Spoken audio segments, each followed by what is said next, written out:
Let's get started. Welcome back to Take Flight, episode number 3. We're back again, back to back.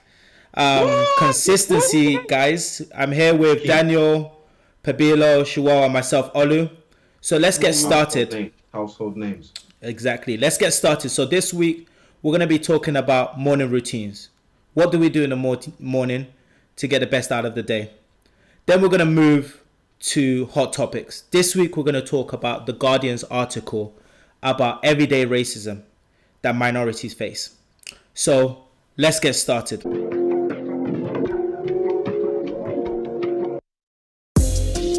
Take off, take flight with you. For we never fly, but we're flying. So let's start with morning routine. Let's just open up for what you guys do. Why is morning routines important for you guys? And let's just share some of the tips that we go through. So just a very, very opening, broad statement, but the days where I've prepared the evening before for my day that's coming up or for the week that's coming up, those days are always the most productive. I wake up, I already know what my plan is for the day. I already know which tasks I want to attack.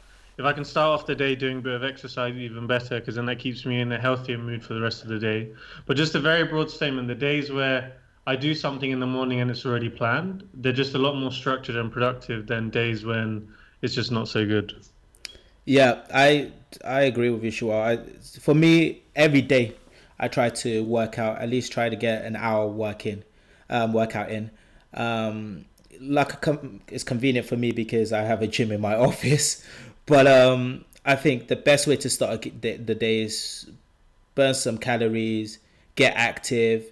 I would say a healthy body, healthy mind creates a more productive person. So health is wealth. The rest of the guys are just gonna keep silent for the whole episode. That's cool. No, I think they're both preparing for their morning routine tomorrow. So. I like. Now, for me, the morning routine has been something this year which has been, I would call it a revelation. So I haven't probably practiced something like this in previous years.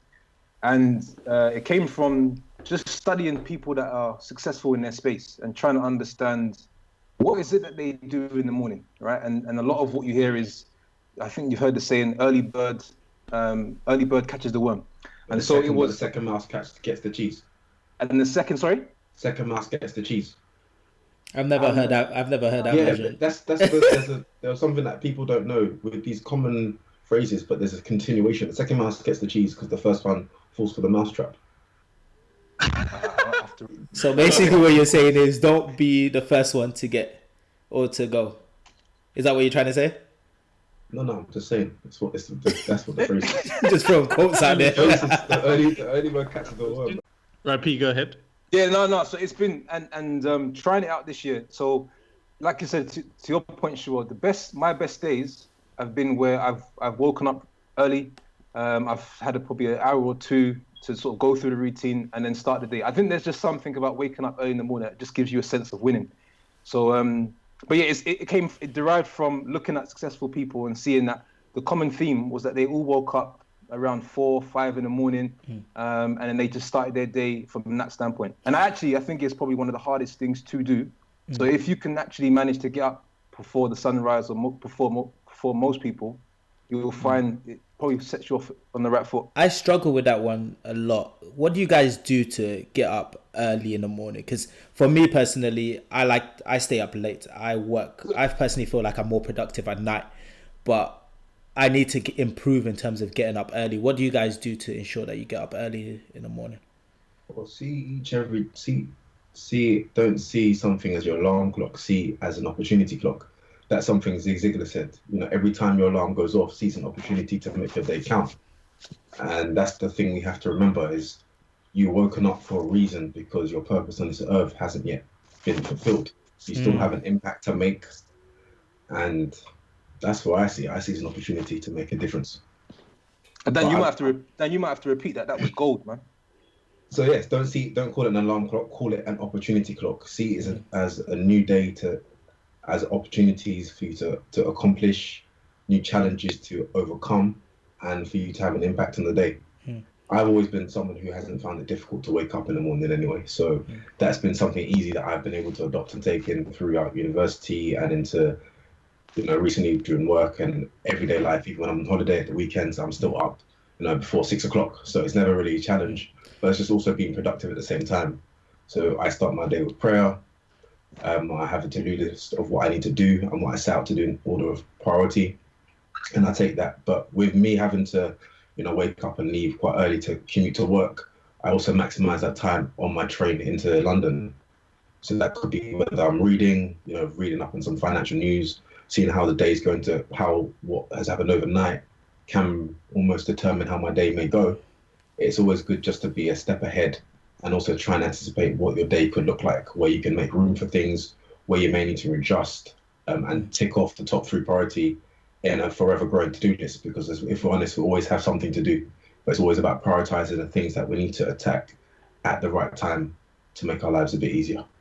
Yeah, Daniel Wells, I like that. But Olu, to your point, I don't know do you think perhaps the fact that you're still working late into the night has come from that routine that we had at university, where you'd work, until 3, 4 in the morning because you don't have to wake up at 8 or 9? Yeah, I think university obviously didn't help the situation, but I just find it that sometimes I have a lot of energy at night, so I'm like, okay, I'm thinking about an idea. I know some people meditate late at night. Is that way of sort of getting your mind to slow down and sort of shut off. And I've read a lot of books about meditation and trying to take time an hour before you go to bed just to sort of slow down your mind, and be strict in terms of setting a specific time that you need to go to bed or you want to go to bed, and like an hour before that making sure you're not on your mobile phone or on any sort of devices, because they say when you look at a device it takes you another half an hour or an hour to actually go to sleep after that.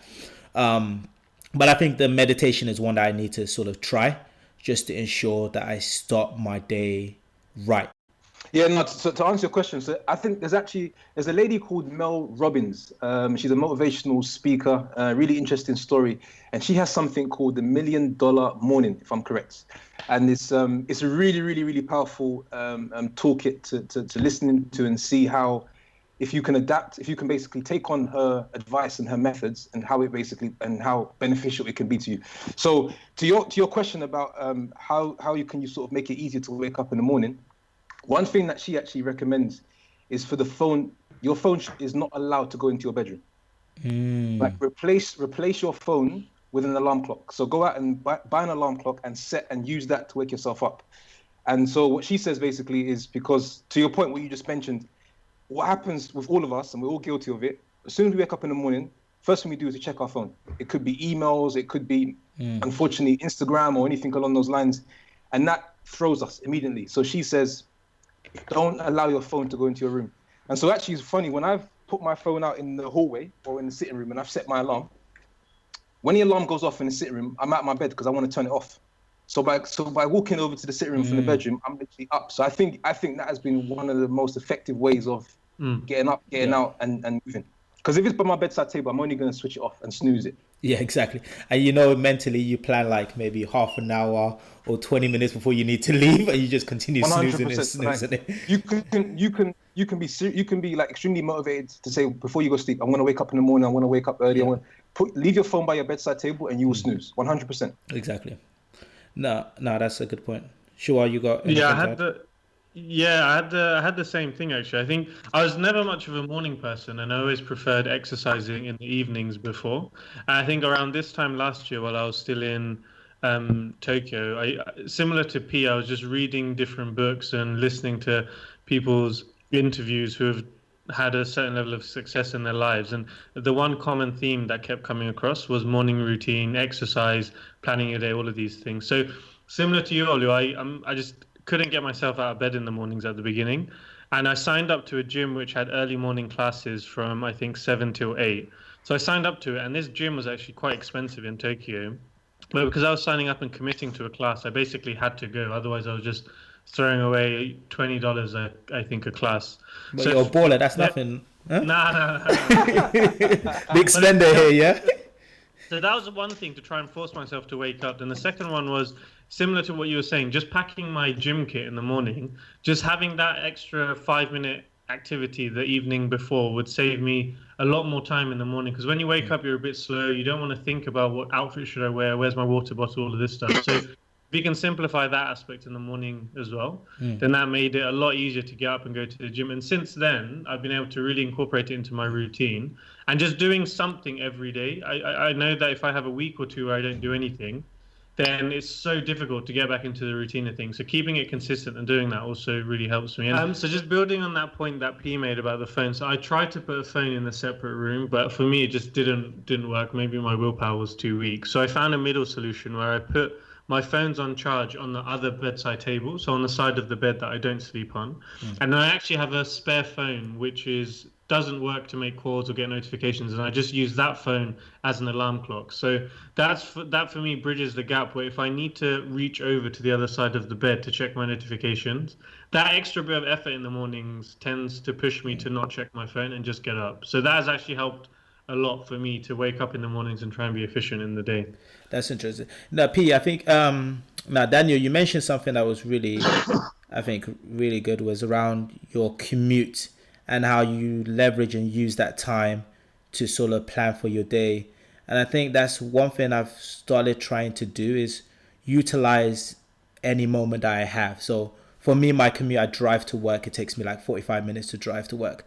I've stopped listening to music on my drive, and I start to actually either listen to podcasts or listen to financial news or just try and gain knowledge versus just using that time to brainlessly just listen to music. Or Meek Mill or whatever.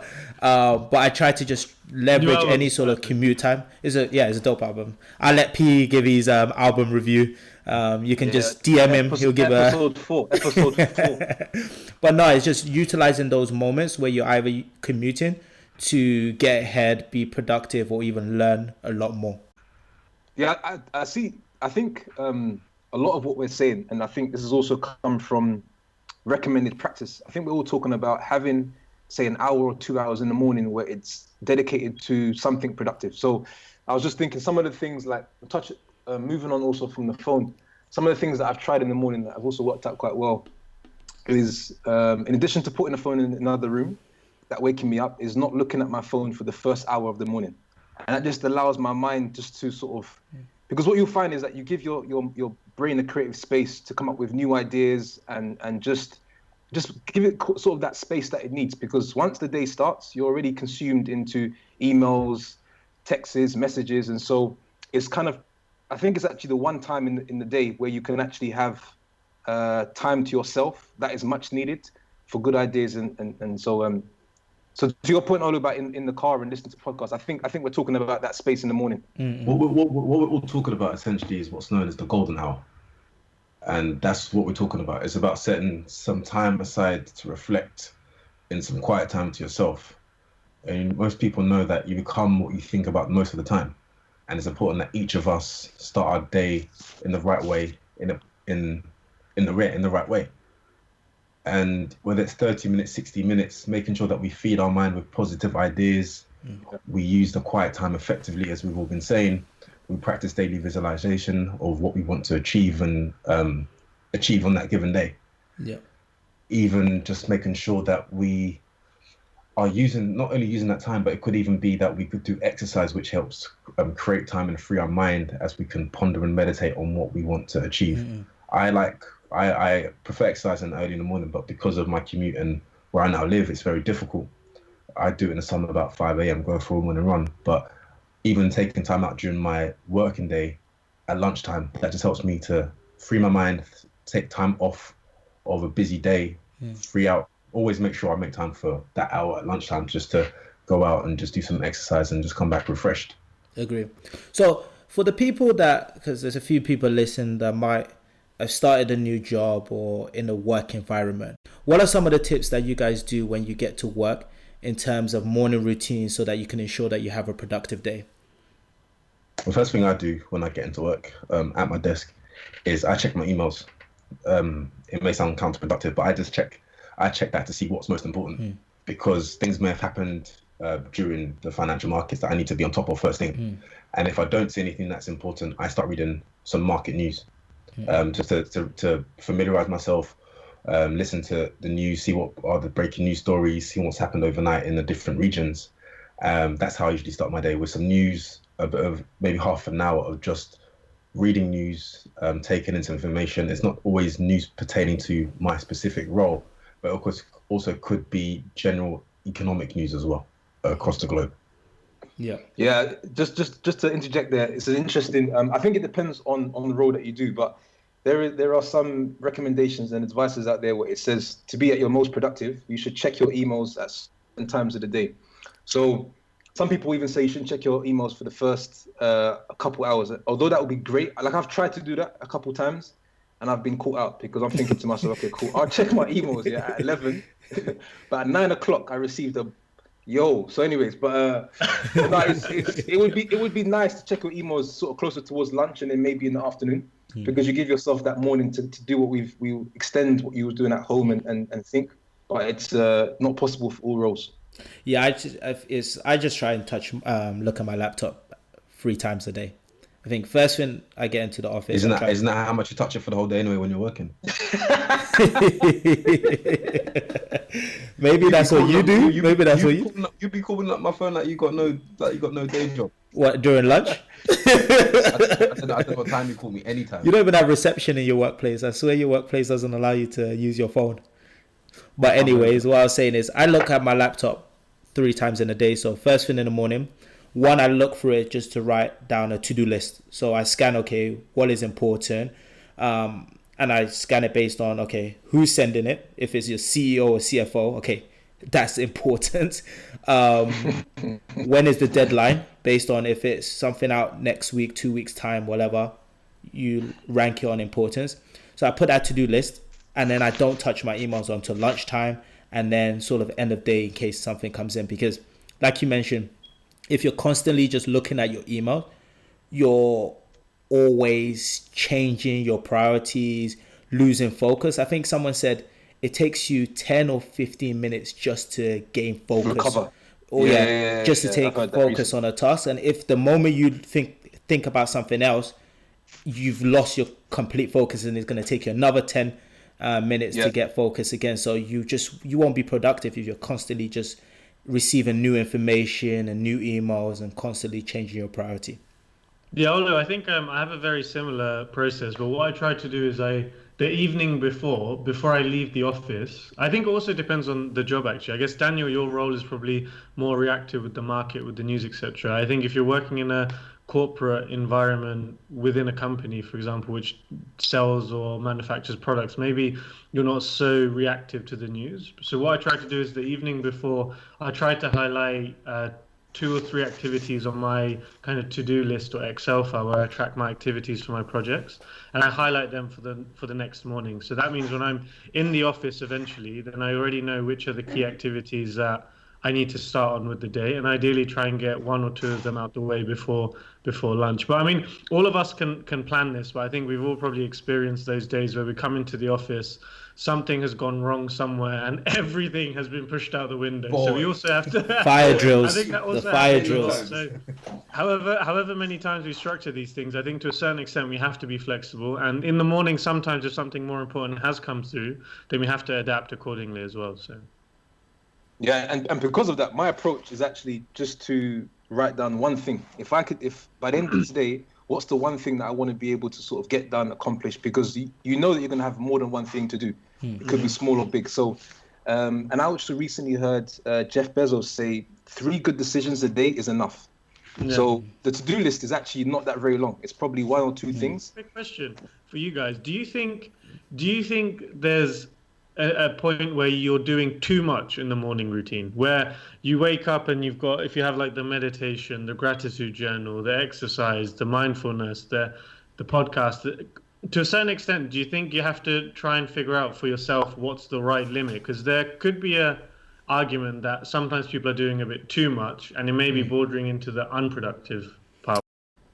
Yeah, for me, actually, to your question, Shuwel, I don't think so, because I think that the morning routine or a morning routine is so powerful. One, because it's the only time of the day where you're actually not. You can guarantee you're not going to get disturbed. So if you can fill it with activities like meditation, like journaling, practicing gratitude, I think, and also you know how beneficial it is to you. You've gone days without it, you've gone days with it. So okay, you can always overdo everything, but I think we felt how beneficial it is to our days, and so I wouldn't maybe do more, but I would keep it as is. Okay, guys, so that was a great topic and a great discussion. Let's just quickly go around and give one tip that you want people to take away when it comes to morning routines. I would say to start your next day the day before. So have a list of maybe 3 things you want to achieve the next day and tick them off one by one. Simple. Yes, I've actually got just 4 tips. I've probably got more than 4, but just for now. Top one. Let's be succinct. I actually want to hear the 4 though. I want to. No. Top one. Because we can all go. Let's be specific. You know what? Say your 4, and I'm probably going to agree with you, so you can take mine as well. So say your 4. All right. So wake up before the sun rises. 1. Oh wait. I think I got to start again because you. Why are you making that face? One thing, man. One thing. The most important thing. One thing. All right, cool. Yeah, my one tip in the morning would be not to look at your phone for the first hour. I think my one would be, if you can, and logistically if it's possible, try and do some form of exercise in the morning, even as little as 20 to 30 minutes. My tip would be plan and strategize. So work smart, not hard. When you get in the morning, look at, okay, what are the key things you need to do to actually gain results. So just to sum up, I think Daniel's one was quite similar, Oli. Yeah, you know, great minds think alike. There's a saying about that as well. we said say your most important. Yeah, what's the say? But fools seldom differ. You need to stop with these sayings, yeah. It's true. It's a proverb that great minds think alike. But fools seldom differ, meaning that if you're a fool, your opinions rarely differ. Really different, yeah. Yeah. But I reckon for the interest of this one, Olu, I reckon you should, because then if we give 4 different ones, it's a nice way to summarize. Okay. So my tip would be utilize every minute of your day. So if that means when you're driving to work or you have a commute, try to not listen to music and either plan your day on the train or listen to a podcast or get some financial information during your commute. So yeah, utilize every moment. Hope everyone has a great Monday morning tomorrow. Bam. No, it technically depends when we upload this. Oh, it might be Tuesday or Wednesday. Okay. Take out the day. So let's move on to the next topic. So this is the hot topic section. For this week, we're going to talk about an article from The Guardian where it reveals evidence around everyday racial bias within Britain. So, firstly, is anyone surprised about this article? I'm very shocked. I know, right? Well, you're shocked at the fact that the numbers, or the fact that they're trying to make out as if it's exclusive? I'm shocked that there's racism. I want to hear some of the numbers actually before we start debating. Yeah. Okay. Let me go through. Someone share some of the numbers. So for the what they were saying is 43% of minorities feel like they've been overlooked for jobs versus 18% of white people. So that could be subjective, I guess. And this is in the UK. This is in the UK. So this is Britain specifically. Okay. Second what one. About this one in shops. Yeah. 55% are mistaken for an employee rather than a customer. Yeah. Wait, it's happened to me. It's happened to me as well. It's funny because when I shared that, people found that one the most hilarious but so true. Yeah. Another one is you're 3 times more likely to be thrown out of a restaurant or bar or not even get an entry if you're a minority. Oh, but what about this one, guys? Because we perhaps could relate to this the strongest. So 62% around travel being stopped going through the airport security or customs. 100%. I think there was a 3-week period where in the US, that's 100%. Yeah. Yeah, I've been I think stopped a few even times as well in the US for customs. I've been no, I stopped. think Yeah, let's not even talk about my. Yeah. yeah. How many times? Okay, let's do a quick. Okay, how many times? What's the most you've been stopped in the shortest period of time, Olu? Um, on one flight, so I was traveling from London to the US. I was stopped 3 times just on one. Like on, I was stopped in the UK. They were like, Yeah. "So can Olo Canola please come to the nearest No, they desk?" called you up. Yeah, they called me on the. So I came over, got stopped, asked a few questions.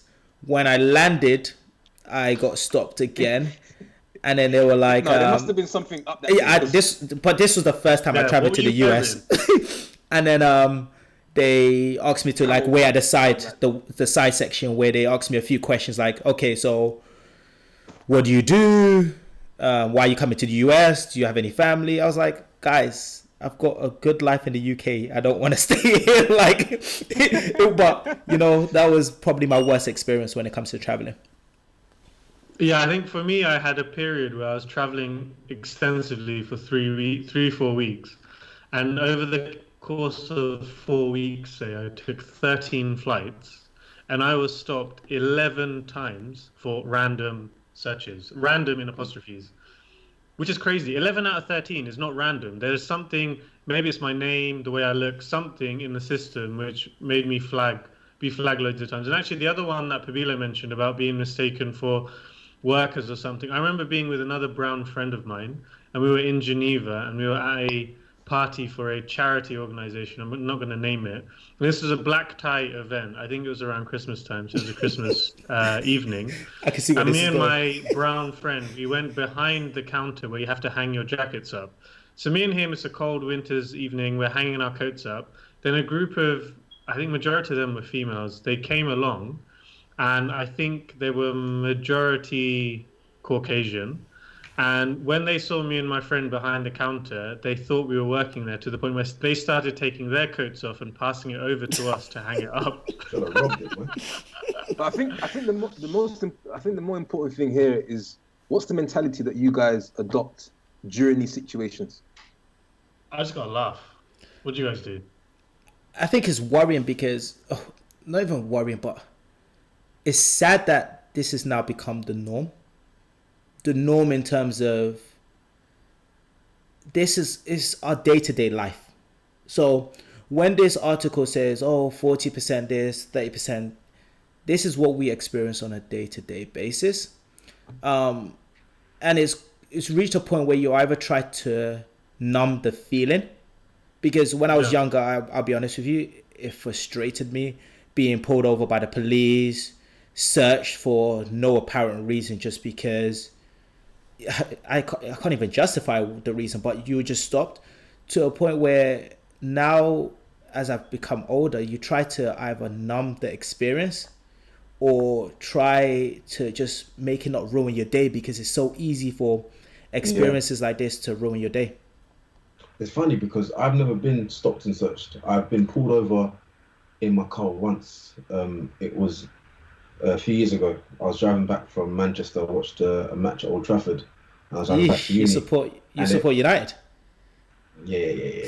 Yeesh. Sorry, that might be worse for you than racial bias. Anyway, but I remember I was driving back to Uxbridge, and I was in Denham, and I was going considerably fast. And as I went past the side road, I saw a police car parked. So I thought, okay, damn, I know I'm doing over 30 miles per hour. So what I didn't do is slam my foot on the brakes, because then it's clear you've been speeding. So I just eased off the gas and I let it just slow down naturally. And as I got past around about maybe 300-400 meters around, he flashed his blue lights. And I had 2 passengers in the car, because I took 2 friends to watch the game with me as well. And so we got pulled over. So I said, good morning, officer. How can I help? He said, there's been a few BMWs stolen in the area recently. I was like, okay. He said, he goes, do you own this car? I was like, yeah, it's mine. Have you got a license on you? I said, yeah, I do. So he ran it might have been because it was a private plate, I don't know. But he ran it and then he let me go. But why are you stopping me for no apparent reason? If the BMW is sold in the area, thanks for letting me know. I'll be more careful about where I keep it. What he's basically trying to tell you is he was surprised that you were driving the car. That's what he was trying to say to you. Like, I got stopped and searched in front of my house. Like, I pulled out in the front of my house, was driving by. There was a car in front of me that stopped. He closed his boot. He waved his hand to say, "Oh, thanks for being patient." I pull up to the front of my house. A police car pulls over and says, "Hey, I saw the guy in front of you hand you a package." I was like, "What are you talking about?" He searched. When was this, Ollie? This was when I was 19. So I experienced this when I was 19. So right at the front of my house, he searched my entire car. My mum actually came out because she came out. She was like, "Oh, what's going on?" So the police officer searching back in the day where you used to have the CD cases. Like, he was taking out all my CDs, looking in between them, looking for, I don't even know what he was looking for, any substance. It reached a point where my mum was like, no, he's a good boy. His brothers go to university. I was like, "Mum, he doesn't care anything you got to say." Like, was he on his own, Olu, or was he? Yeah, he was by himself. He was by himself, Okay. and he didn't find anything, and he just let me go. But it's just, it reaches a point where there's just multiple amount of experiences and stories. And what gets me frustrated is when people use that victim mentality, like, "Oh, you guys are just being victims, you're over exaggerating, you don't actually experience this." It's one thing I try to always do is I never try to underplay or downplay anyone's experience. So, like, if a woman says, "This is what I'm experiencing," I'll never say to her, no, that can't be true, because you can't truly tell someone what they're going through on a day-to-day basis, because you've never lived in their shoes. Like, you've never lived in their shoes. And to be honest, I'm just saying, it's usually why people say you don't feel that way or you can't feel that way, but you can't tell me you don't feel that way because you haven't experienced it. How many of you guys have had that comment given to you though? Because I think in my experience, when I've shared these types of experiences to people, most of my friends from non-minority backgrounds have been A, quite surprised, and B, feeling a little bit sorry for me. But you say you guys had experience where people are telling you, "Oh, well, you're just overreacting"? No, I haven't. I was actually going to just share before you asked that question. The perspective or the mindset I try to hold is, first of all, I actually feel sorry for those people that treat people differently, right? Because we've heard it before. I really do think it's a disease. If you're looking at someone differently just because of the color of their skin, and therefore you treat them differently, or you feel inferior, or whatever the case may be.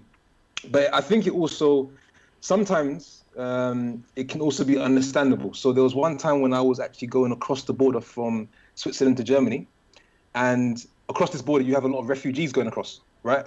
And so I was running across, and they pulled me in and they searched me. So at that point in time, Why were you on it? because I was in a rush. Trying to get to the shop before they close. No, I was running. I was in a hurry, and it looked. From their angle, it could obviously look like I'm trying to scatter across into Germany. So I can understand. He was trying to get into Germany. If that was a say, for example, a non-black person or brown person, they wouldn't have stopped that person. So as I was getting searched, I understood. I said, "Okay, cool. I can kind of see where you're coming from." Brown, they wouldn't. Tried to rationalize it. But then there was another incident where, and this is kind of perhaps how do you guys react to these situations? When I was flying back from Canada to Zurich, and it was a business class flight. Oh, and I know where you're going with this. Stood in the business, so obviously I'm queuing up for the business class check-in, and there's obviously not that many people. As I got to the counter, the gentleman said to me, economy's over there. Right? And so, but he said it in a very sad, man. way. And I said, and at that point in time, because I tried to really just ignore it, not let it frustrate me, because it scatters your energy. You just try to stay focused on what you're doing. I said, I can't let this go. So there are times where you say, "Nah, look, this doesn't feel right. I can't walk away from it." Yeah, it's too much. Go on the plane and feel like I should have said something. I said to the gentleman, I said, why did you make the assumption that I'm in economy? And that's when this particular guy was like, "Oh, no, wait, slow down. Why did you make the assumption I'm in economy? I'm business class." So it's sometimes the scenario can be understood, and other times a reaction is needed. I guess it depends on what kind of reaction. But there are some people, like we know, Shuwel, who they have to discipline every single person that they come 100%. across, even if they're not the person that's actually on the receiving end. No, So- I think there's certain times where you do like there's different levels to each reaction. I do believe there are some times where you need to be extreme. So, for example, if it's outright racism, then you need to be extreme because, like, I've traveled to certain places. We're not going to get into that conversation about music and whatever, where you go to a particular club or bar, and the people are using the N-word. So after the I think I was in Amsterdam one time, and one guy, what's up, my N-word? And I was like, what? I was like, and that's when you need to check the person because you need to make them know that this is unacceptable, and put them in a position. So I think there's, depending on how extreme it is, will determine sort of your response to the situation. One thing it would be good to understand if you guys feel this or how you guys handle this, but do you feel like you're carrying the weight of your whole race in terms of when you interact with someone? Do you feel like based on the way you act, automatically there's going to be a stereotype or a perception of Always. your whole race? Okay, yeah, I see where you're coming from. I wasn't too sure he's going to go with that question. But, no, I think we all have responsibility to make sure that we're doing our family names proud, and also the fact that we are the minority. So that plays a part in, I think, every discussion, position of a move that we make. So for sure, 100%, yeah. Do you think it's fair that we have to go like you're talking about family, and there's a difference between your family name, but in terms of you might be in a work environment where there's only 2 or 3 black people, and automatically when you act a certain way, it's like, oh, all black people do that, or all black people like chicken, or you know, like that. Yeah. No, I am conscious of the fact that I would like to leave a good impression on people that haven't necessarily spent so much time around our culture or our race. So it's not on the top of my mind, but it's something that I have thought about in the previous years. It's good to put my best efforts forward because it does leave a good impression. Because this is the thing, they go off now with that impression, and they would apply that impression on the next person that they see. So I think it does help. That's me. Yeah, I think my personal experiences, I think when I was growing up in school, I was in a school where it was probably 300 kids. Of those kids, 298 were white British kids, and the rest were just me and another guy. So you're already from the off used to kind of not being one of the others. So having that ingrained from a young age, I think you kind of get used to it. And I think you are conscious of your behavior. I remember when I was growing up, my mum would cook like Indian food, and I love her food. But I went through a phase where I was a bit kind of embarrassed by her food because of the smell and everything. When I'd go to school, like people would like look at my lunches and stuff, and I was really like, Mum, why are we eating this? Let's eat pizza every day or spaghetti and all this stuff. And then you kind of grow up, and now I've grown to really appreciate my culture, and I'm proud of it. But I do feel like if I'm the only minority in the room, then people will look at me as a reference point for other people who are similar than me, but not in that environment. Same again when I went to Japan. I was surrounded by Japanese people in the office, and people would come to me about kind of British questions about Brexit and all this stuff. And then the other hand, they would come to me about questions about being Indian, Bangladeshi origins. So you are kind of representing that, whether you want to or not. You are, yeah. But I also feel when you're a minority in a small enclosed group, so it could be at work, same department, same team, for some reason there were always comparisons, especially when it's just say 2 black people. They always compare, maybe not to your face, but behind closed doors. There's always a comparison, like, oh, why is this person like this, but he can't do this? They're both black. They're always, and especially in schools, That's strong. And they draw these comparisons, especially in schools. I know specifically schools, where you might have a misbehaved child, but they think, why is he like this, but the other person's not? And I have friends that are teachers, etc. And these are things that teachers do pick up on, and they do talk about in the staff room. Even though my friend is a black teacher, they always make these comments. Or it was something that was shared that there's some data that came out that the black boys in the school were perceived as the most disruptive. But in actual fact, when you look at the statistics, they're the highest achievers. What it comes down to is also understanding culture. So a group of black boys being, when I say loud in inverted commas, but they're just having a good time. But that can be construed as them being disruptive, ill-mannered, and up to no good. Whereas you see that amongst, say, Caucasians, that's perfectly fine. They're just having a good time. It's just lads being lads. Because it's black unity. Yeah, for example, we could be at a restaurant and we're just having a good time, laughing out loud. I'm sure you can look around and see the faces that people are making when we look towards us. Like, Ollie, you remember my 25th birthday? No, not 25th, my 26th, when we went to a particular restaurant in London for breakfast. A group of us. Oh yeah, I remember. No, you couldn't make it. You couldn't travel in. Oh, but okay. We had there were 10 black guys around the table in the prime table of the whole seating area in the restaurant, and we were well dressed, wearing suits and jackets at early in the morning, and every person that came in looked over us thinking, who are these people or what are they doing here? But they had nothing to say because we. But the thing is, did you see that as a negative? I see that as I see it as positive. I see it as positive. Okay. The reason I see it as positive because we're well dressed, we're well behaved, and we're not being disruptive.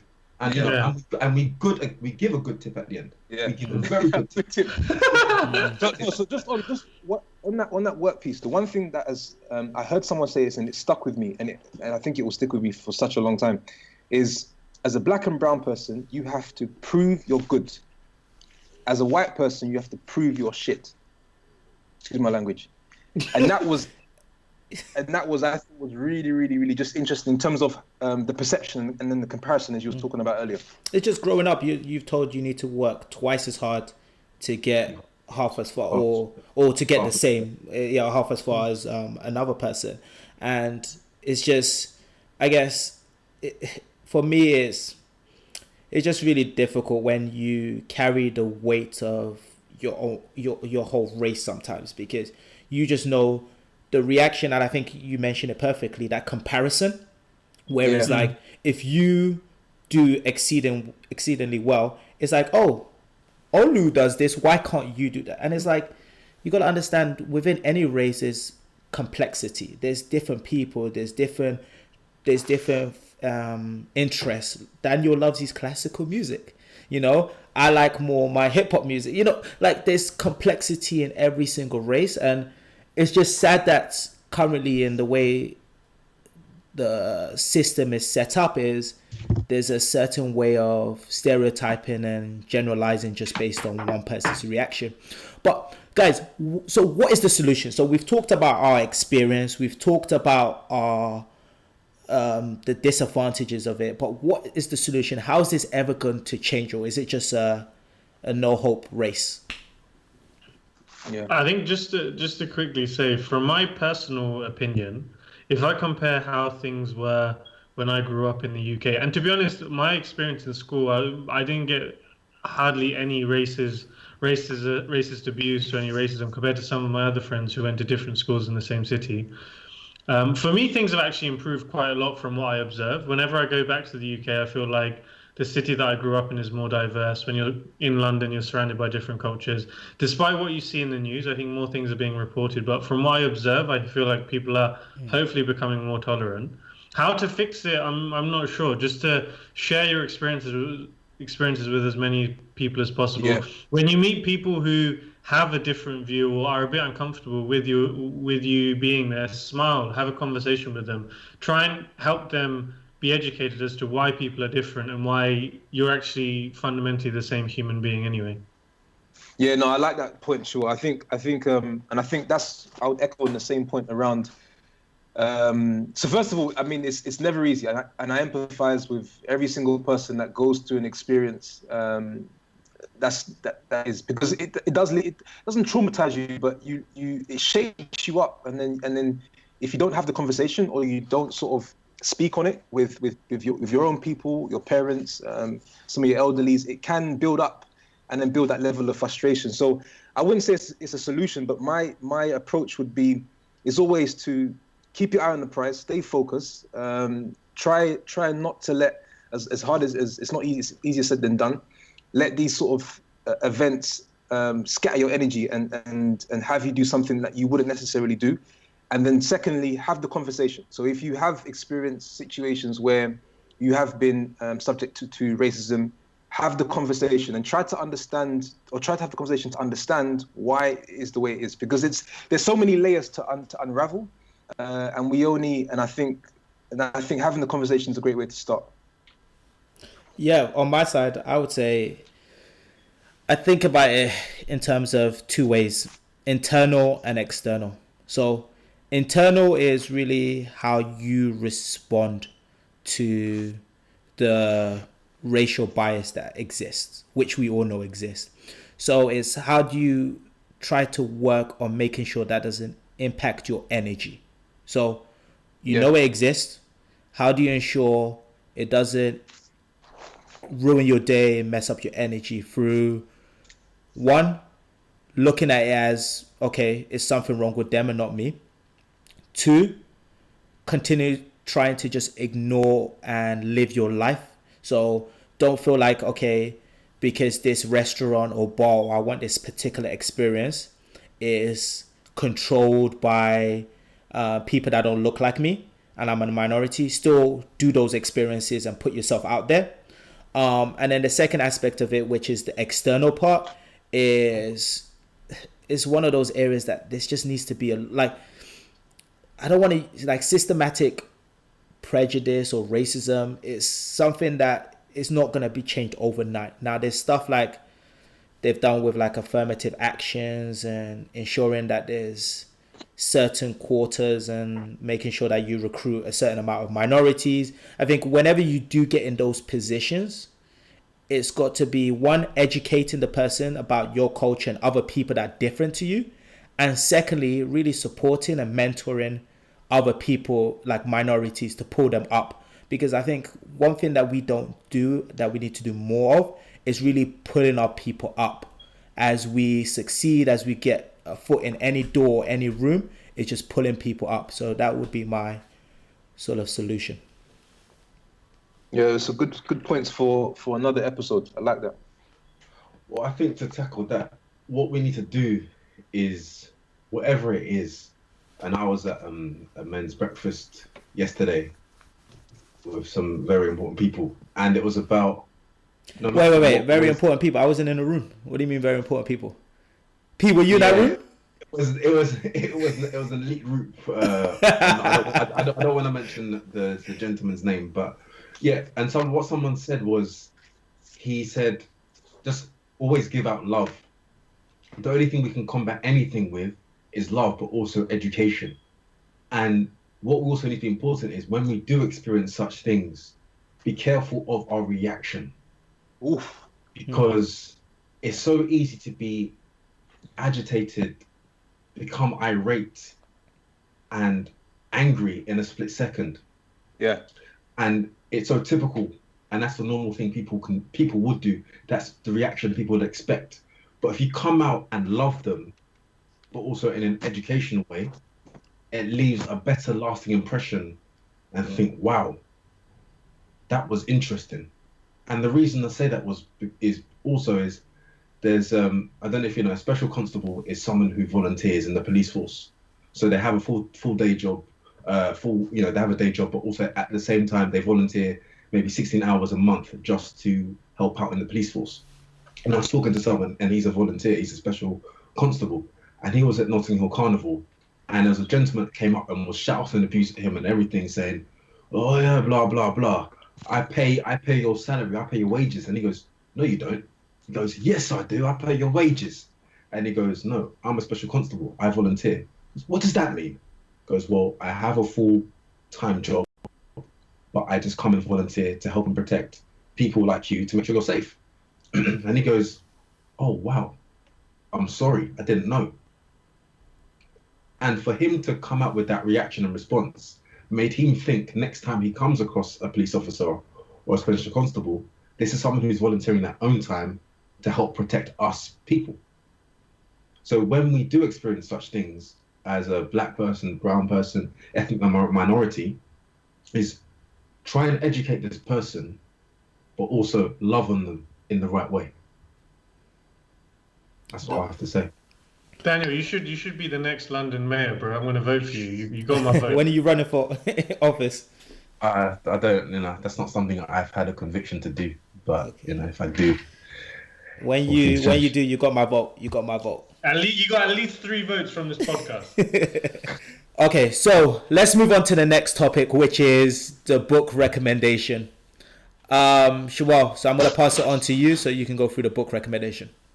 Oh, is it my turn this week? Yeah, I'm joking. Olu was about to log off. Daniel, you know what was about to go was be disconnected. So thank you, Olu, for the nice little intro. So this week, my recommendation is a book by a gentleman called Napoleon Hill. Oh, now I think when most sorry, no, I'm playing. That's a joke. No. Cool. So tough crowd. He's already thinking about how he's going to apply to be London mayor. That's why he's distracted now. But focus, Daniel, focus. So when I say Napoleon Hill, I think most people will think in their mind the book Think and Grow Rich, which is probably one of his more famous works. But actually, after he released that book, he released another one called Outwitting the Devil, which is the one that I'll be talking about today. Now, the book is framed as the secret to freedom and success. But what I love about this book is basically he's trying to get you to be aware of all the traps that a human has in terms of distraction, in terms of the negative things you can tell yourself, in terms of having the right mindset. But the way that he frames this discussion is basically having a conversation with the devil, which is why the book is called Outwitting the Devil.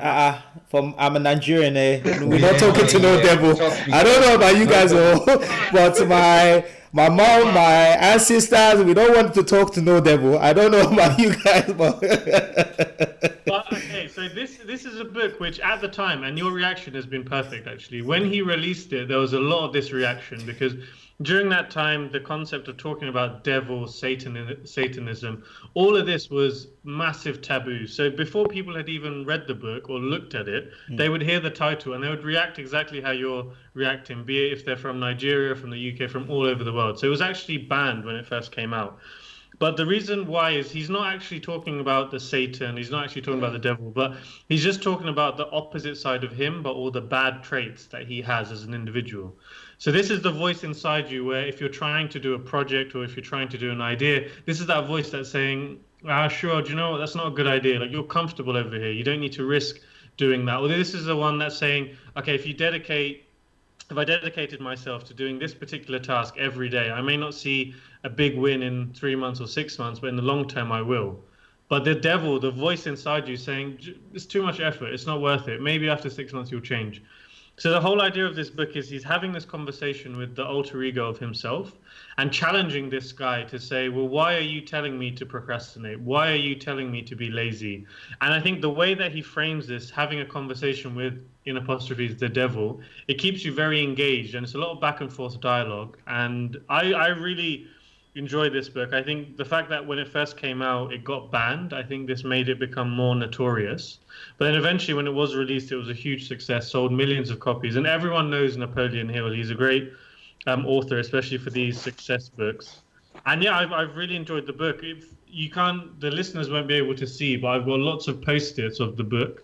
And that normally for me is a sign that the book is well worthwhile. And since I read it, I actually bought it for my younger brother, and he also loved it as well because of the dialogue and the back and forth. I think, P, you've also read it as well, right? Listen, for me, I read it early this year, and it was one of those books where after reading probably, every page or so, you closed the book and you looked up and just said, wow. It's just the clarity in his writing. I find it quite mind-blowing. And I think, and just perhaps to give a sense of it's also in the space of the self-help, so talks a bit about failure.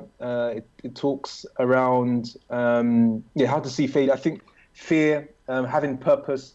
So the chapters are sort of around that space. Daniel and Olu, have you managed to read this book? No, I haven't read it. Okay. I haven't read the book. But what I was going to ask actually is, with this book, what would you say were the 3 most insightful things you took away that were really wow? And how did you apply that? That's a good question, Daniel. Yeah, so I think what's interesting actually is he has a chapter there which is learning from adversity. and I think I posted this recently on my Instagram, which is, every adversity brings with it a seed of equivalent advantage. So every seed of failure brings with it a equivalent seed of success. And we've all lived this already. We've all experienced this. So if I look back at my very first internship, and that was a huge challenge, and how that sort of shaped me and molded me for the first position once I graduated from university. But during that time of that internship, I didn't think there was a light at the end of the tunnel. But that was me up for what I'll jump onto after university. So I think if you look at your life and you look at the situations you've been in, there have been many, many times where you're in a spot of bother, and it could be a few months after or next year where things change, your fortune change. So I think that one resonated very well. And I'll just speak on how else he also. So he says, every adversity brings with it a seed of equivalent advantage. This is what he says. He says, failure often serves as a blessing in disguise because it breaks the grip of the rhythm and it gives you a chance to start fresh, right? The other thing he said was, failure is a man-made circumstance. It's never real until it's been accepted by a man and made permanent, right? So failure is a state of mind. It's made up. And therefore, it's something an individual can control until he neglects to exercise this privilege. Very, very powerful. And I think people just have such a negative connotation to failure. And we just need to change that mentality, because failure means you tried something new. Like, you don't fail something you know how to do. Like, we should encourage people to fail more often, which I don't think as a society we do, but that's another topic for another week. Yeah, I think just building on P's key takeaways, I think the whole book is built around framing failure and how you can overcome it and turn it into a great lesson. I think other points that I saw from it is, and I think it's funny that we're talking about this in today's episode, because earlier on we were talking about morning routines. He's very big on the habits that you have as an individual. So do you have this habit of kind of speaking negative to yourself? Do you have this habit of being lazy? Do you have this habit of not having a real purpose for anything? And once you take your laziness and indifference out and you get that purpose, you realize that a lot of these tasks that you couldn't do before, you were giving yourself many excuses not to do, you're suddenly able to do them in a much more productive way. So it's funny we're talking about this on the same episode that we talked about morning routines earlier on. It's a little bit disturbing as well, because as you're reading it, you're basically reading his conversation with quote unquote the devil, and the devil replies back in terms of how he works. And one of the red lines that I thought stood out was that Napoleon Hill tells you to be a very definitive and independent thinker, right? And any unused space in your brain is going to be taken up by the devil, and then it causes you to drift and do something that perhaps you haven't thought of. So it's a lot around being very definitive with who you are, finding your purpose, and having a plan. And there's another thing that I thought was really, really interesting. It spoke about luck, and it said, nature knows no such thing as luck. It's a man-made hypothesis, which he explains when he doesn't understand what's happened. So I know we've heard about luck is when opportunity meets preparation. But what Napoleon Hill is standing on is saying, if you are very clear in your thought and you're very objective and you have a clear understanding of where you want to go and you have a plan, when you fail and when you succeed, you know exactly what went wrong and what went right. And and when someone asks you, oh, how did you get from point A to point B? Oh, I was lucky. That's your way of saying, I don't understand how I got there. That's his perspective. I heard one time on something, luck is the last dying wish for those who think winning can come by accident. Yeah. So Dan's been dropping some gems this episode. Yeah.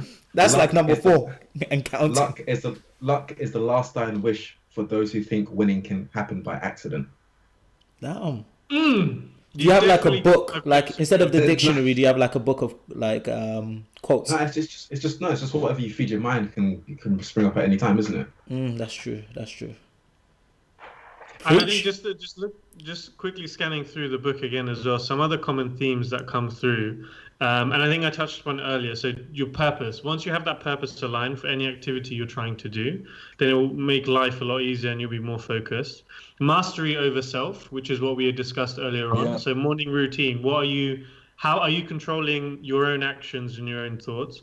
Learning from adversity, which we heard Pabilo mention before.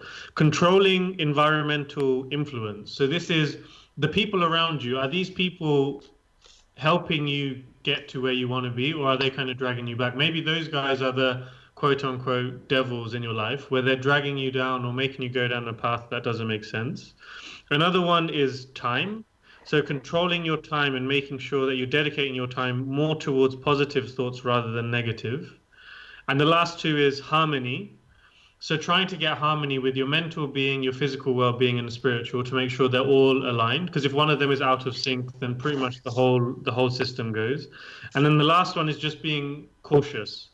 So this is just making sure that once you have your plan and you're ready to act, you've thought about the steps that you need to take and you've planned accordingly, and covering any areas that you maybe had some gaps. So I know overall it's a great book. I highly recommend it to everyone. Don't let the cover Outwitting the Devil scare you. It is a great book and it's a great conversation that needs to be had. And I think the way that they frame the devil, he was saying in this book, Napoleon, you can't release this book, because if you release this book to the masses, they'll figure out all of my tricks and all of the ways that I would get them to get distracted and not achieve their goals. So he marketed it very well and positioned it in a very strong dialogue. So yeah, highly recommended.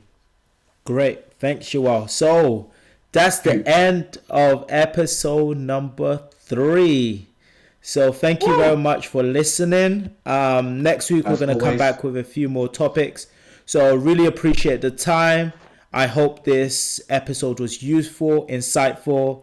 Thank you, and take flight. Peace. Take off, take